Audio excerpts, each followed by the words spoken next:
Morning. ভীষণ সুন্দর একটা সকাল আজকে।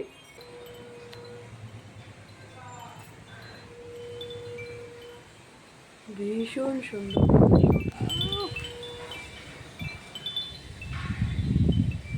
পাশের বাড়ির ছাদটায় জবা গাছটাকে আড়াল করে রেখে গেল, যদি বৃষ্টি আসে জবা গাছটা পুরো নষ্ট হয়ে যাবে। খুব সুন্দর জবা গাছটা। ও কি সুন্দর লাগছে, আকাশটা দারুণ লাগছে। এটা উত্তর দিকের বারান্দা, কি অপূর্ব লাগছে না? আর এটা পশ্চিম দিক।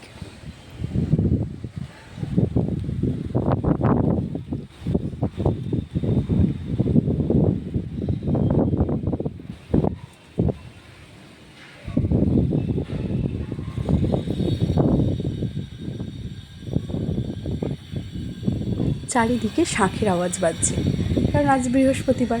আজকে তো সবার বাড়িতেই লক্ষ্মী পুজো, আর আমি একটু পরেই লক্ষ্মী পুজো করব। কিন্তু তার আগে লোভ না সামলাতে পেরে আর পারলাম না, এত সুন্দর পরিবেশটাকে একটুখানি ক্যামেরাবন্দি করে রাখলাম। এই যে আমার গাছগুলোকে দেখো, পুরো জলে টুপটুপ করছে, কখনো ভিজছে কখনো আবার শুকনো। আমারও বৃহস্পতিবারে লক্ষ্মী পুজো কমপ্লিট করে বসিয়ে দিয়েছি রান্না। হাতের কাছে যতটুকু যা সবজি পেয়েছি তাই চটপট কেটে বসিয়ে দিয়েছি একটু পোস্ত, কারণ বৃহস্পতিবারে ঠাকুর পুজোটা করতে বেশ টাইম লাগে, তাই রান্না করতেও বেশ দেরি হয়ে যায়। তাই একটা চটপট পোস্ত আর একটু গরম ভাত হলেই হয়ে যাবে দুজনের খাওয়া। বেশ কিছুক্ষণ ঝমঝম করে বৃষ্টি হওয়ার পর আবার আকাশটা কি সুন্দর আগের মতো হয়েছে। একবারের জন্য কিছুক্ষণের জন্য হয়েছিল, এত সুন্দর লাগছে। আর তার সঙ্গে অসম্ভব হাওয়া, হাওয়ায় হাওয়ায় একদম ভরিয়ে দিচ্ছে।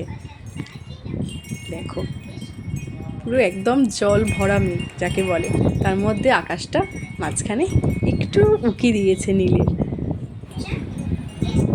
অসম্ভব সুন্দর লাগছে। আর এই যে এই বাবুর কোনো কাজ নেই, পড়াশোনা করে কমপ্লিট করে এখন সে বসেছে কম্পিউটারে।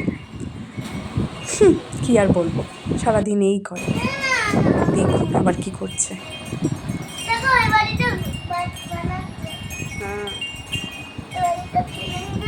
তো সারাদিন তুই কী করে কাটাস একটু বলতো? সারাদিন তোর দিনটা কাটে কি করে? হ্যাঁ গাছের ওপর। হ্যাঁ গাছের ওপর। গাছের ওপর তুই সারাদিন কি করে কাটাস, কি করিস? এইসব করে কাটাস না। এই এটা ভেঙে যাবে, এইটা ছাড়ো, এটা ভেঙে যাবে। দরজাটা ভেঙে গেলে বৃষ্টি হলে আর জল ঢুকবে।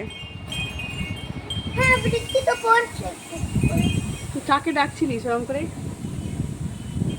হ্যাঁ ঈশানকে। ঈশান? হ্যাঁ মধু।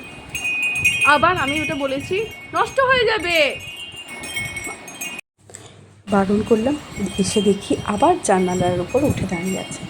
এই করে আমার সামনে যে জবা গাছটা ছিল তাকে দিয়েছে মোটকে।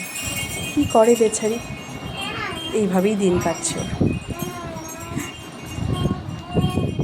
তাহলে আজকের ব্লগটা এই পর্যন্তই, আবার দেখা হবে নেক্সট কোনো ব্লগে। এখন টাটা।